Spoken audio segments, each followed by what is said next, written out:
Welcome back everyone. Welcome to Civil Services Study Practice Set number ये 137 series UPPSC PCS के लिए चल रही है। प्रैक्टिस करेंगे इसमें हम जीएस के प्रश्नों पर। तो सब्सक्राइब रखिएगा सिविल सर्विसेज स्टडी चैनल को।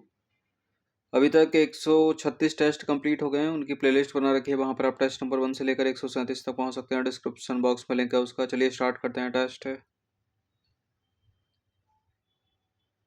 क्वेश्चन नंबर 1 है। यहाँ पर निम्नलिखित में से कौन से कारक हैं जो उद्योगों की स्थापना को प्रभावित करते हैं? कच्चे माल की उपलब्धता, बाजार, श्रमिक, ऊर्जा के साधन। उद्योगों की स्थापना को प्रभावित करते हैं बिल्कुल कच्चे माल की उपलब्धता होनी चाहिए, श्रमिक होने चाहिए, ऊर्जा के संसाधन होने चाहिए, और माल तैयार हो जाएगा तो उसको बेचने के लिए बाजार भी तो चाहिए। तो सारे के सारे हैं उपरोक्त सभी। डी है इसका आंसर। देखिए, उद्योगों की स्थापना स्वभावतः जटिल है। इसकी स्थापना कच्चे माल की उपलब्धता, श्रमिक, पूंजी, ऊर्जा या शक्ति के साधन और बाजार आदि की उपलब्धता से प्रभावित होती है।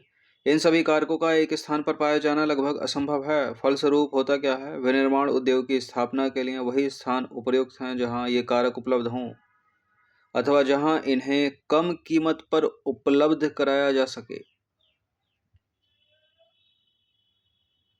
चीनी उद्योग के संबंध में दो कथन है यहाँ पर। कौन सा सत्य होगा वो बताना है। गन्ने की चीनी मिलों तक ढुलाई में अधिक समय लगने से इसके सुक्रोज की मात्रा बढ़ जाती है। ठीक है, गन्ना एक भारी होता है, एक स्थान से दूसरे स्थान तक ले जाने में समय लगता है। तो पहला स्टेटमेंट कह रहा है इस समय लगने के कारण जो गन्ने में सुक्रोज की मात्रा है वो बढ़ रही है। दक्षिणी और पश्चिमी राज्यों के गन्ने में उत्तर भारत के गन्ने की अपेक्षा कम मात्रा में सुक्रोज पाया जाता है। देखिए, दक्षिणी और पश्चिमी राज्य के गन्नों में उत्तर भारत की अपेक्षा अधिक सुक्रोज पाया जाता है, तो गलत है दूसरा वाला स्टेटमेंट। और ये जो ढुलाई में लगने वाला समय है, इससे गन्ने में सुक्रोज की मात्रा कम हो जाती है, बढ़ती नहीं है। यहाँ गलत है दोनों के दोनों कथन। डी है इसका आंसर। दोनों इनकरेक्ट है। देखिए, चीनी उद्योग में प्रयुक्त कच्चा माल यानी गन्ना भारी होता है। ढुलाई में लगने वाले समय के साथ इसके सुक्रोज की मात्रा घट जाती है। मौसमी उद्योग है और सरकारी क्षेत्रों के लिए उपयुक्त है। गन्ना कुछ वर्षों में चीनी मिलों की संख्या दक्षिणी और पश्चिमी राज्यों में, विशेषकर महाराष्ट्र में, बढ़ी है। इसका मुख्य कारण यहाँ के गन्ने में अधिक सुक्रोज की मात्रा है। महाराष्ट्र के गन्ने में सुक्रोज अधिक है। अपेक्षाकृत ठंडी जलवायु भी गुणकारी है यहाँ की, महाराष्ट्र की। इसके अतिरिक्त इन राज्यों में सहकारी समितियां भी सफल रही हैं। तो पहला और दूसरा दोनों गलत है। ठीक है, क्योंकि ढुलाई में जो समय लग रहा है वो सुक्रोज की मात्रा घटा रहा है गन्ने में। और दूसरा वाला भी गलत है, क्योंकि उत्तर भारत की अपेक्षा दक्षिण और पश्चिम राज्यों के जो गन्ना है उसमें सुक्रोज की मात्रा अधिक है। महाराष्ट्र में कोस्टल एरिया, जितने भी गुजरात से काउंट करोगे आप नीचे की तरफ तमिलनाडु तक, तो सारे वेस्टर्न घाट के राज्य हैं, पश्चिमी घाट के। यहाँ जो तापमान रहता है वो एक ही जैसा रहता है लगभग। क्वेश्चन नंबर 3 पर आ जाइए। भागीरथी नदी के संदर्भ में निम्नलिखित कथनों पर विचार करेंगे। भागीरथी भारत के उत्तराखंड और लद्दाख में बहने वाली नदी है। इस नदी को किरात नदी के नाम से भी जाना जाता है। यह देवप्रयाग में अलकनंदा से मिलकर गंगा नदी का निर्माण करती है। भागीरथी तो उत्तराखंड राज्य में बहने वाली नदी है, लद्दाख में कहाँ बहती है? गलत है पहला स्टेटमेंट। भागीरथी को किरात नदी के नाम से जाना जाता है, दूसरा सही है। देवप्रयाग में अलकनंदा से मिलती है, मंदाकिनी से मिलती है। यह अलकनंदा से मिलकर गंगा नदी का निर्माण करती है। दूसरा तीसरा सही है, यानी सी वाला ऑप्शन सही हो जाएगा इसका। देखिए, भागीरथी उत्तराखंड राज्य में बहने वाली नदी है। इस नदी को किरात नदी के नाम से जाना जाता है। देवप्रयाग में अलकनंदा से मिलकर गंगा नदी का निर्माण करती है। भागीरथी का उद्गम स्थल उत्तरकाशी जिले में है, गंगोत्री ग्लेशियर। क्वेश्चन नंबर 4 है। निम्नलिखित पर्वत श्रृंखलाओं का संबंध किस राज्य से है? माणा, मुकुट, चौखंबा, कामेट। हिमाचल, उत्तराखंड, अरुणाचल या मेघालय? माणा दर्रा भी है, माणा, नीति, ये सब दर्रे हैं। ये उत्तराखंड है। कामेट, चौखंबा, मुकुट, माणा, ये जो पर्वत श्रृंखलाएं वो उत्तराखंड की हैं, तो भी है इसका आंसर। तो उपरोक्त पर्वत श्रृंखलाओं का संबंध किससे है? उत्तराखंड से। साइंस का प्रश्न है, त्रिकोष्ठीय हृदय निम्नलिखित में से किसमें पाया जाता है? ये सब इंपॉर्टेंट है, इसको याद रखिएगा। ठीक है, परम, PARAM, यानी पिसेस, यानी जो मत्स्य वर्ग है, एम्फीबियन, रेप्टाइल, एवीज पक्षी वर्ग, और मैमल यानी स्तनधारी। तो मैमल में यानी स्तनधारियों में और पक्षियों में जो हृदय होता है वो 4 चैम्बर्ड होता है, 4 कोष्ठीय होता है। तो इन दोनों में 4 कोष्ठीय।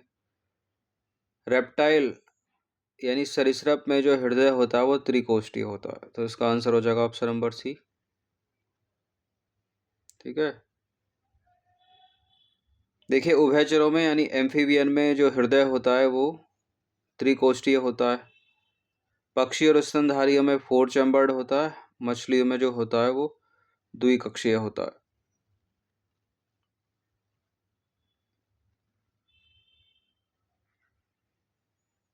देखिए रेप्टाइल तो यहाँ पर दिया नहीं है।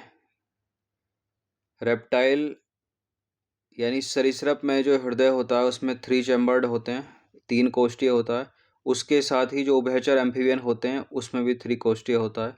तो यहाँ सी आंसर है, सी में उभयचर है। ठीक है, सरीसृप होता तो वो भी सही हो जाता, लेकिन एम्फीबियन कौन होते हैं? जो जल और स्थल दोनों में रह सकें। तो इसका आंसर है सी। नंबर 6 पर आ जाइए। फल तथा सब्जियों में मोम के घोल का उपयोग किया जाता है, क्यों? उनके पकने की गति में तेजी लाने के लिए, उनका भंडारण काल बढ़ाने के लिए, फल तथा सब्जियों पर चमक लाने के लिए। देखिए मेन कारण है इसका उनका भंडारण काल बढ़ाने के लिए। ठीक है, बी है इसका आंसर। लेकिन इस मोम से फल और सब्जियों में खासकर जो सेब है उस पर चमक भी आती है।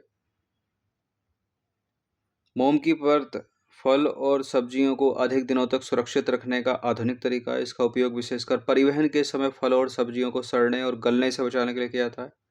और इसमें एक प्रकार के खाद्य मोम का प्रयोग किया जाता है। कहने को खाद्य मोम है ये, लेकिन मानव शरीर के लिए गुणकारी नहीं है। क्वेश्चन नंबर 7 पर आ जाइए। निम्नलिखित में से कौन सा पदार्थ शाकनाशी है? ब्यूटाक्लोर। ब्यूटाक्लोर यहाँ पर शाकनाशी है, डी है इसका आंसर। देखिए शाकनाशी एक प्रकार का रसायन होता है जिसका प्रयोग कृषि क्षेत्रों में खरपतवारों को नष्ट करने के लिए किया जाता है। खरपतवार क्या होती है? मान लीजिए मुख्य पौधा, धान का पौधा, गेहूं का पौधा, बीच बीच में नीचे घास उगाई, यही तो खरपतवार है। अब इसकी निराई करा दो या कर दो खुद ही, या फिर बाजार में रसायन उपलब्ध है जिनको बोला जाता है खरपतवार नाशी यानी वेडीसाइड। अब इन वेडीसाइड की कुछ मात्रा जो मुख्य पौधा है अपना उसमें भी चली जाती है, जो भोजन के साथ मानव शरीर में पहुंच जाती है समय के साथ। वो मानव शरीर के लिए क्या करता है? स्वीट पॉइजन का काम करता है। तो ब्यूटाक्लोर जो है वो एसीटेनिडल वर्ग का शाकनाशी है। भारत में इसका बड़े पैमाने पर प्रयोग धान के खेतों में किया जाता है।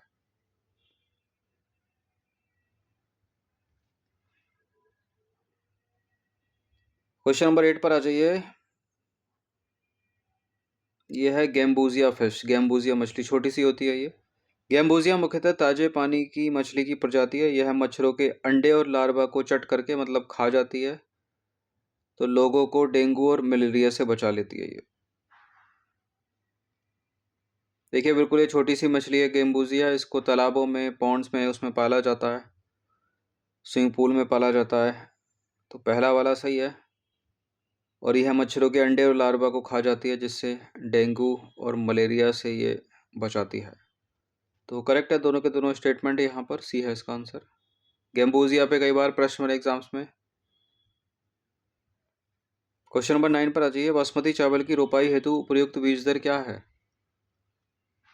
बासमती चावल की रोपाई हेतु जो बीज दर है वो है 15 से 20 किलोग्राम प्रति हेक्टेयर। सी है इसका आंसर।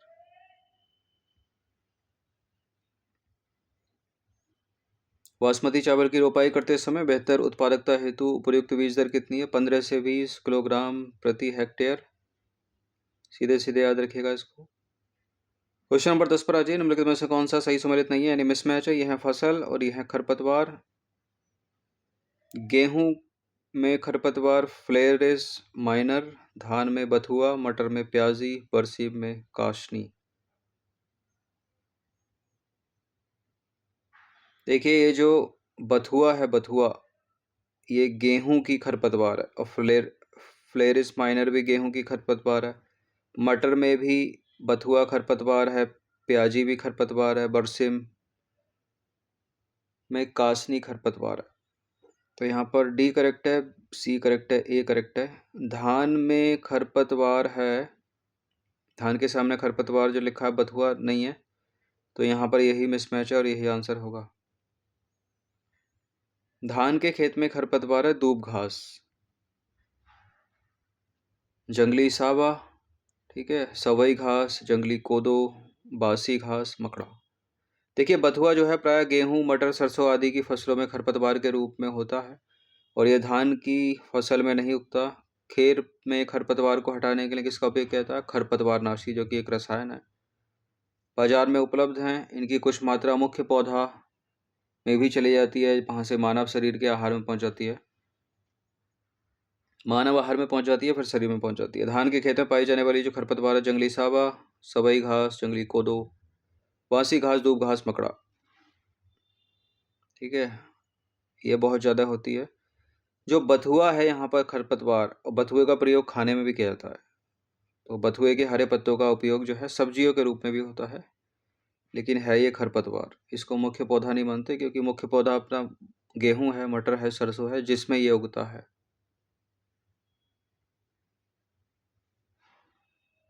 क्वेश्चन नंबर 11 पर आ जाइए। निम्नलिखित में से कौन सा राज्य इलायची के उत्पादन के लिए पहचान नहीं रखता?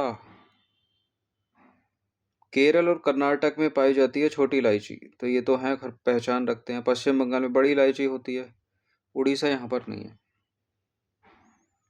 देखिए तमिलनाडु, केरल और कर्नाटक छोटी इलायची के मुख्य उत्पादक राज्य हैं। उड़ीसा राज्य में इलायची का उत्पादन नहीं होता है, जबकि बड़ी इलायची में सिक्किम और पश्चिम बंगाल अग्रणी है। तो यानी इसका आंसर डी होगा, उड़ीसा में नहीं। भारत में फसल बीमा योजना का शुभारंभ कब हुआ था? भारत में फसल बीमा योजना है 1985, ऑप्शन नंबर ए है इसका आंसर। इस तरह के प्रश्न पुरानी जो योजनाएं जो कभी लागू की गई, सीधे सीधे उनकी डेट पीसीएस में और आरओ दोनों में पूछ ली जाती है, याद रखिएगा। बेलाडीला खान किस राज्य से संबंधित है? किस खनिज से संबंधित है? लौह अयस्क से। देखिए बेलाडीला खान जो है छत्तीसगढ़ के दंतेवाड़ा जिले में स्थित है। यह लौह अयस्क के लिए खनिज, लौह अयस्क खनिज के लिए प्रसिद्ध है। मैच वैच करने के लिए बहुत पूछा गया था एग्जाम्स में। क्वेश्चन नंबर 4 पर आ जाइए। निम्नलिखित कथनों पर विचार करेंगे। चीनी उद्योग जो है दक्षिण भारत में अधिक विकसित है। गन्ने की प्रति हेक्टेयर पैदावार तथा गन्ने के रस की मात्रा दक्षिणी राज्यों में अधिक है। ऊपर इस तरह का प्रश्न था, रिलेट कर रहा था। देखिए बिल्कुल गन्ने की प्रति हेक्टेयर जो पैदावार है और गन्ने के रस की मात्रा दक्षिण भारतीय राज्यों में अधिक है, ठीक है। दक्षिण में और पश्चिम में जो सुक्रोज की मात्रा गन्ने में अधिक है। चीनी उद्योग दक्षिण भारत में अधिक विकसित है, बिल्कुल करेक्ट है। दोनों के दोनों स्टेटमेंट सी है इसका आंसर। तो चीनी उद्योग दक्षिण भारत में अधिक विकसित है। महाराष्ट्र हो गया, कर्नाटक हो गया, तमिलनाडु, इनमें जो है चीनी के प्रमुख उत्पादक राज्य हैं ये भारत में। और दक्षिण भारत में गन्ने की उच्च उत्पादकता, अर्थात गन्ने के प्रति हेक्टेयर पैदावार में गन्ने में रस की मात्रा अधिक होती है। 15 प्रश्न है। निम्नलिखित में से कौन सा सही सम्मिलित नहीं है, यानी मिसमैच है। यही सोना, कोना के सामने कोलार, कोयला झरिया, लोह अयस्क गुंटूर, हीरा पन्ना।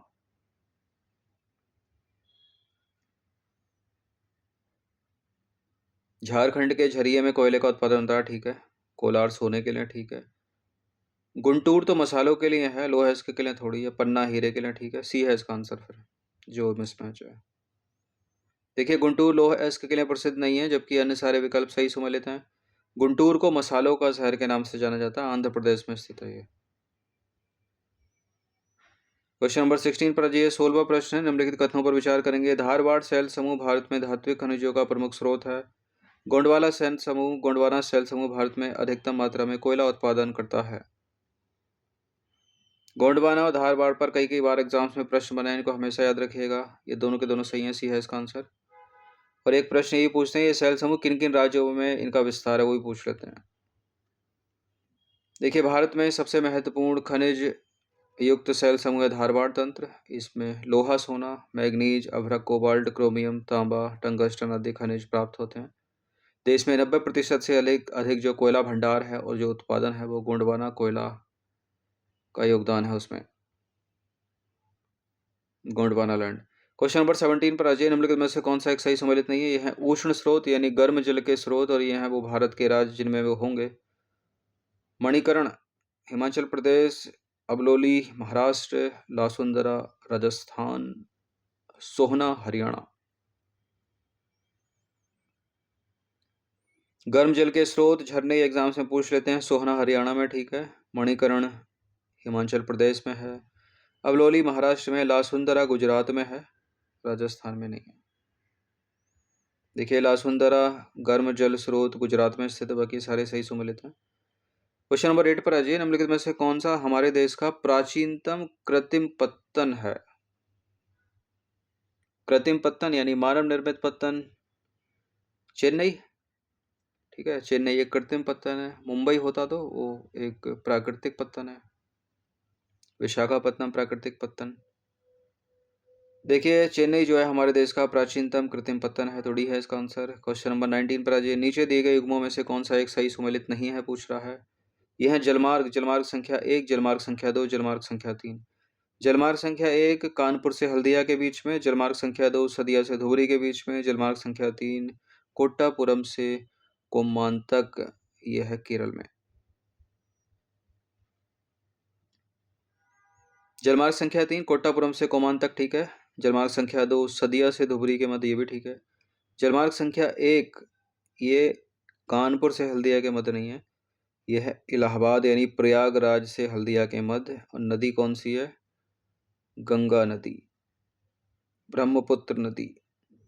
तो पहले वाले को हटा दो, जहां जहां एक है वो नहीं होगा, केवल 2 और 3 इसका आंसर हो जाएगा बी।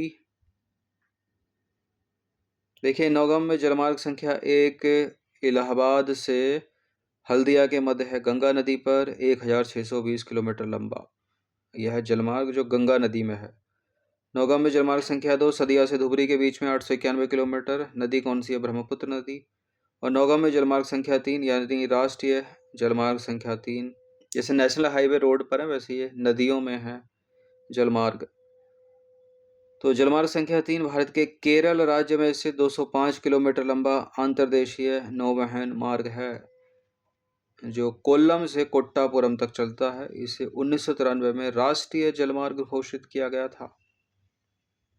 तीनों के तीनों राष्ट्रीय जलमार्ग हैं। इन्हीं तीनों से ज़्यादातर प्रश्न पूछे जाते हैं एग्जाम्स में, पहले से तो बहुत बार पूछा गया।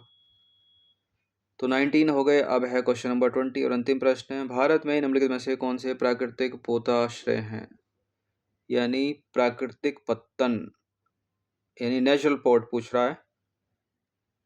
कोचीन पत्तन, मुंबई पत्तन, जवाहरलाल नेहरू पत्तन, विशाखापत्तनम। आंध्र प्रदेश में विशाखापत्तनम एक प्राकृतिक पत्तन है। कोचीन केरल में प्राकृतिक पत्तन है। मुंबई प्राकृतिक पत्तन है। चेन्नई अगर होता तो कृत्रिम पत्तन हो जाता। ये जो जवाहरलाल नेहरू पत्तन है, इसको न्याहा शेवा के नाम से भी जाना जाता है। ये एक कृत्रिम पत्तन है यानी मानव निर्मित पत्तन। बाद में इसको बनाया गया मुंबई पत्तन के भार को कम करने के लिए, इसके बोझ को कम करने के लिए। तो यहाँ पहला, दूसरा और चौथा जो है एक प्राकृतिक पत्तन है, यानी नेचुरल पोर्ट है। तो 1 2 4 इसका आंसर हो गया बी। थर्ड को हटा के भी आंसर आ जाता, क्योंकि तीसरा सभी में। तो विशाखापत्तनम आंध्र प्रदेश में एक प्राकृतिक पत्तन है। न्याहा शेवा, इसको जवाहरलाल नेहरू बंदरगाह के नाम से भी जाना जाता है। यह एक कृत्रिम बंदरगाह है, महाराष्ट्र राज्य में स्थित है। इसका निर्माण मुंबई बंदरगाह के भार को कम करने के लिए किया गया था। मुंबई बंदरगाह महाराष्ट्र राज्य में स्थित है, प्राकृतिक बंदरगाह है, यहाँ सर्वाधिक व्यापार किया जाता है। और कोचीन बंदरगाह भी एक प्राकृतिक बंदरगाह है, भारतीय राज्य केरल के एर्नाकुलम जिले में, ठीक है। तो 20 प्रश्न इंपॉर्टेंट, इनकी प्रैक्टिस कर लीजिएगा 1 से 2 बार। धन्यवाद। इन सभी टेस्ट किया फुल टेस्ट PDF सीरीज प्राप्त कर सकते हैं नंबर इस पर कॉल या व्हाट्सएप करके।